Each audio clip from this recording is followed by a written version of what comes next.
Hello guys, आज की video में मैं आपको बताऊंगा AUGH, EIGH, IGH, OUGH को कैसे प्रोनाउंस करते हैं और इनके पढ़ने के क्या क्या रूल होते हैं।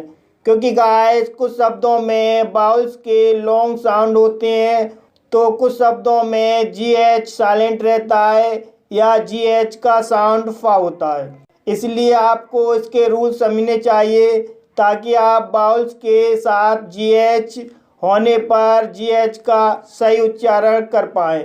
सो गाइस, इसके रूल समझने के लिए वीडियो को पूरा अंत तक देखिए और वीडियो इन्फॉर्मेटिव लगे तो वीडियो को लाइक कीजिए और चैनल पर पहली बार आए हो तो प्लीज़ चैनल को सब्सक्राइब करके बेल आइकन प्रेस कीजिए ताकि हर वीडियो की नोटिफिकेशन आपको मिलती रहे। तो अब वीडियो शुरू करते हैं।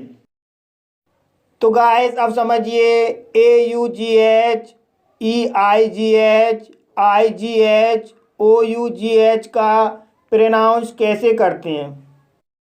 तो गाइस इसका पहला रूल है, जब किसी वर्ड में AUGH आए तब GH साइलेंट रहता है और AU का उच्चारण O होता है।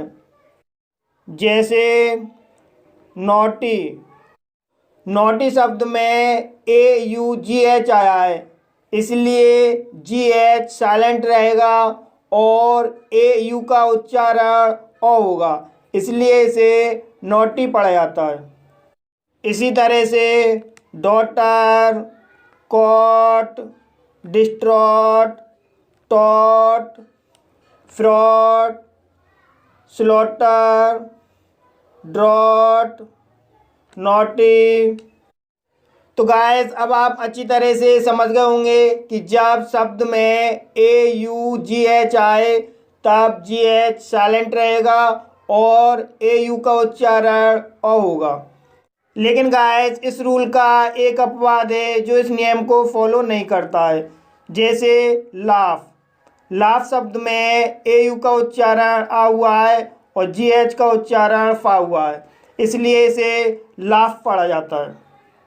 इसका दूसरा रूल है, जब किसी वर्ड में EIGH आए तब GH साइलेंट रहता है और EI का उच्चारण A होता है। जैसे एट, एट शब्द में EIGH आया है, इसलिए GH साइलेंट रहेगा और EI का उच्चारण A होगा, इसलिए इसे एट पढ़ा जाता है। इसी तरह से ने, वे, इनवे, एटी, वेट, स्ले, फ्रे।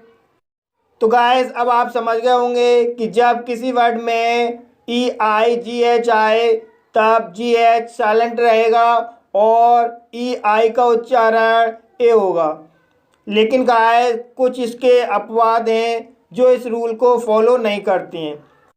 जैसे हाइट, स्लाइड। तो गाइस ये हैं अपवाद जो इस रूल को फॉलो नहीं करते हैं। गाइस इसका तीसरा रूल है, जब किसी वर्ड में IGH आए तब GH साइलेंट रहता है और I का उच्चारण I होता है।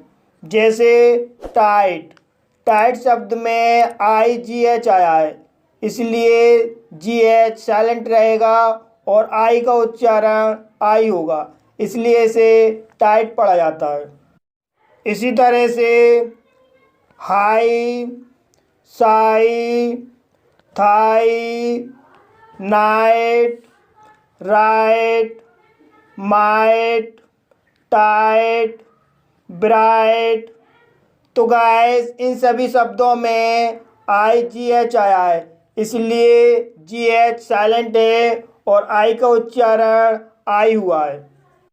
गाइस का चौथा रूल है, जब किसी वर्ड में OUGH आए तब GH साइलेंट रहता है और OU का उच्चारण O, O, आउ, आ होता है। जैसे बॉट, बॉट शब्द में OUGH आया है, इसलिए GH साइलेंट रहेगा और OU का उच्चारण O होगा, इसलिए इसे बॉट पढ़ा जाता है। इसी तरह से थॉट, रॉट, ऑट, नॉट। तो गाइस इन सभी शब्दों में OUGH आया है, इसलिए GH साइलेंट है और OU का उच्चारण O हुआ है। इसी तरह से कुछ शब्दों में OUGH का उच्चारण O होता है, जैसे थो, दो, थरो, ऑल्थो। तो गाइस इन सभी शब्दों में OUGH आया है और GH साइलेंट है और OU का उच्चारण O हुआ है।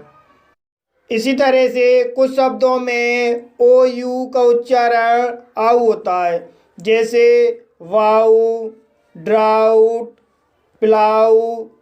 तो गाइस इन सभी शब्दों में OU का उच्चारण आउ हुआ है और GH साइलेंट है। इसी तरह से कुछ शब्दों में OU का उच्चारण आ होता है, जैसे इनफ, रफ, टफ। तो गाइस इन सभी शब्दों में OU का उच्चारण आ हुआ है और GH का उच्चारण फा हुआ है। गाइस इसके अलावा भी कुछ शब्दों में OU का उच्चारण ओ होता है, जैसे कॉफ, ट्रॉफ।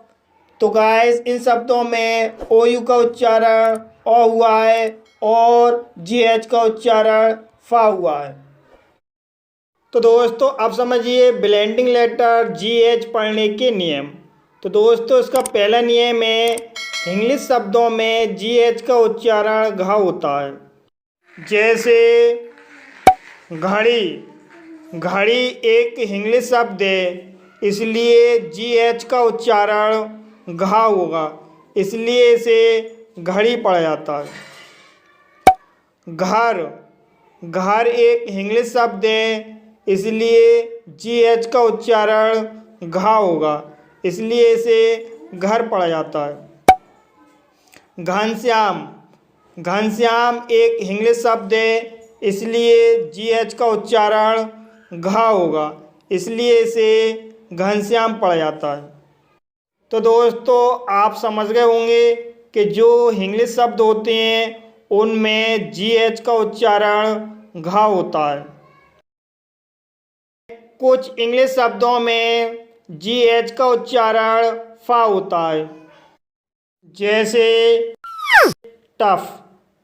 टफ एक इंग्लिश शब्द है और इस शब्द में GH आया है, इसलिए GH का उच्चारण फा होगा, इसलिए इसे टफ पढ़ा जाता है। Rough, enough, laugh, laughter. दोस्तों ये सभी इंग्लिश वर्ड हैं, इसलिए इन सभी शब्दों में GH का उच्चारण फा हुआ है। तो गाइस अब आप समझ गए होंगे कि इंग्लिश के कुछ शब्दों में GH का उच्चारण फा होता है। तो दोस्तों अब समझिए तीसरा रूल।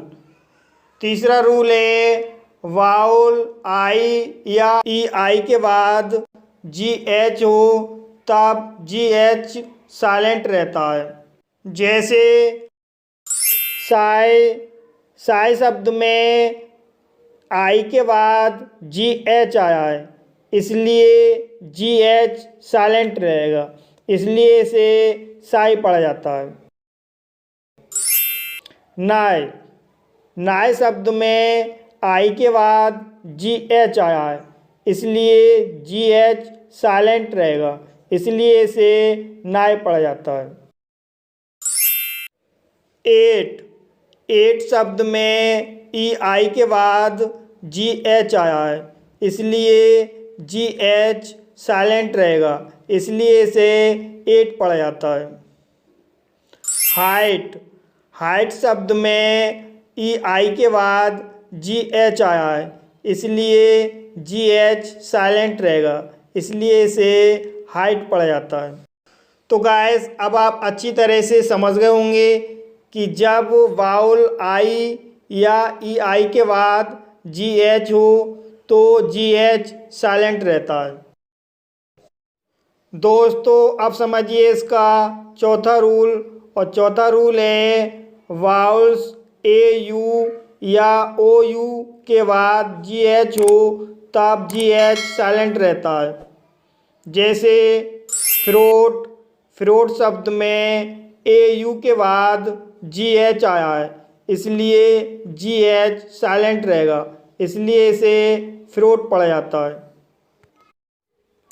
स्लॉटर, स्लॉटर शब्द में ए यू के बाद जी एच आया है, इसलिए जी एच साइलेंट रहेगा, इसलिए इसे स्लॉटर पढ़ा जाता है।